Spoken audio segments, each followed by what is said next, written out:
Bună ziua! Astăzi vom face pizza cu carne de pui și ciuperci.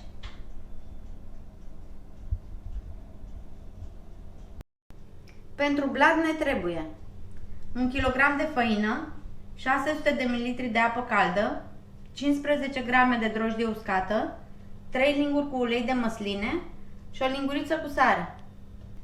Pentru sos avem nevoie de 300 de grame de suc de roșii, o linguriță cu busuioc, o linguriță cu oregano, jumătate de linguriță de piper și o linguriță cu usturoi pudră. Iar pentru topping avem nevoie de 300 de grame de carne de pui preparată la cuptor, 100 de grame de măsline fără sâmburi, 400 de grame de cașcaval ras, 200 de grame de ciuperci din conservă, 100 de grame de porumb din conservă, 2 ardei capia tăiați în fâșii și 2 cepe tăiate în solzișori.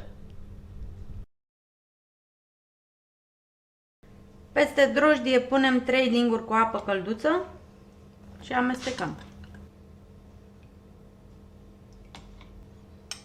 Mai punem 2 linguri.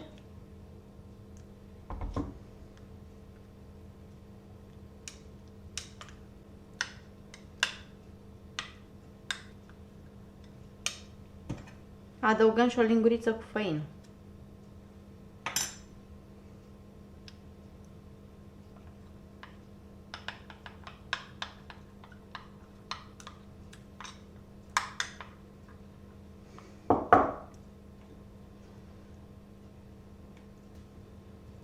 Lăsăm drojdia 10 minute să se activeze.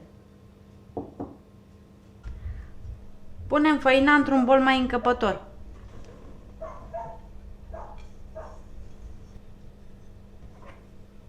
Peste făină punem drojdia, care între timp s-a activat.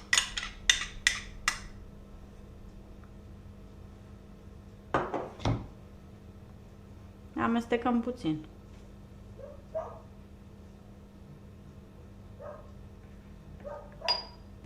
Punem sarea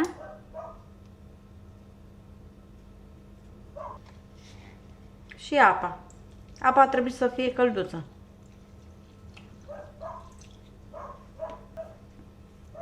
Și amestecăm cu lingura.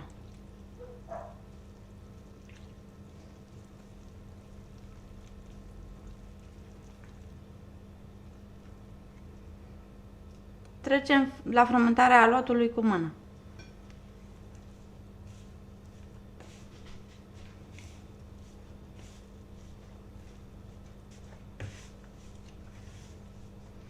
Punem aluatul pe blatul de lucru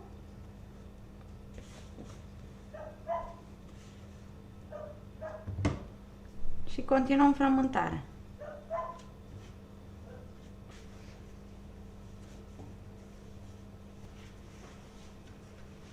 Adăugăm și câte puțin ulei.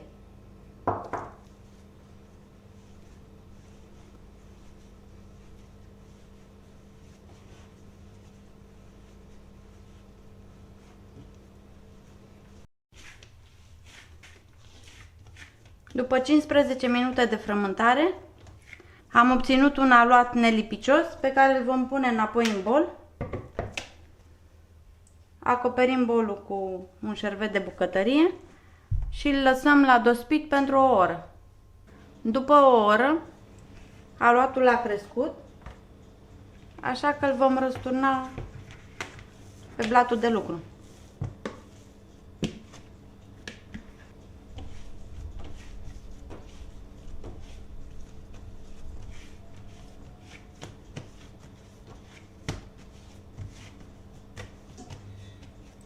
Luăm câte o bilă din aluat, asta depinde de cât vreți să faceți pizza de mare.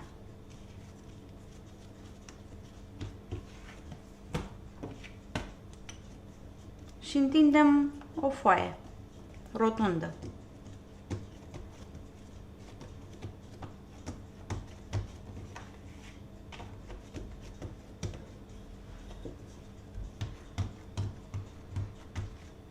Am întins într-o foaie nici prea groasă, dar nici prea subțire. Punem foaia într-o tavă pe care am uns-o cu ulei.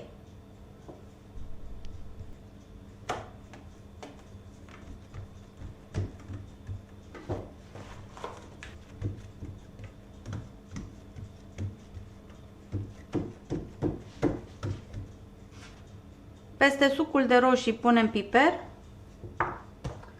oregano și busuioc și usturoiul pudră și le amestecăm. Ungem blatul cu amestecul format.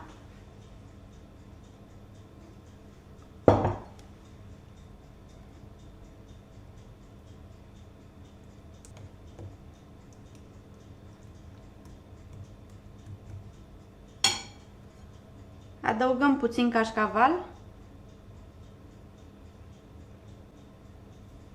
Apoi punem umplutura. Punem piept de pui.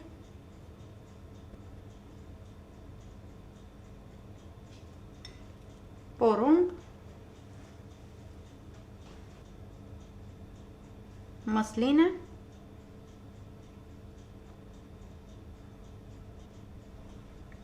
Ciuperci.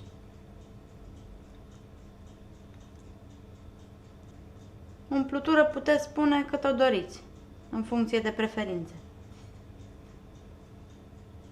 Ardei capia, ceapă,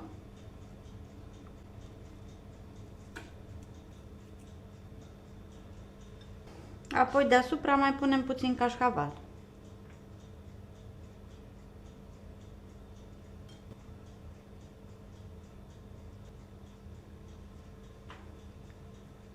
Luăm tava și o băgăm la cuptorul preîncălzit la 240 de grade.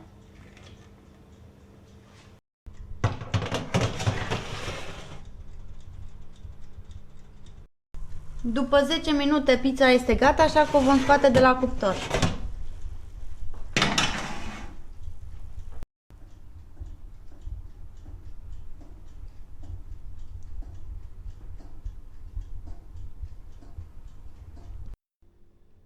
Vă mulțumesc că ați urmărit rețeta de azi. Dacă vă plac rețetele mele, vă puteți abona la canalul meu dacă nu ați făcut-o până acum și poate dați și un like rețetelor care vă plac. Pentru dumneavoastră este gratis, dar pe mine mă ajută foarte mult. Vă doresc o zi frumoasă!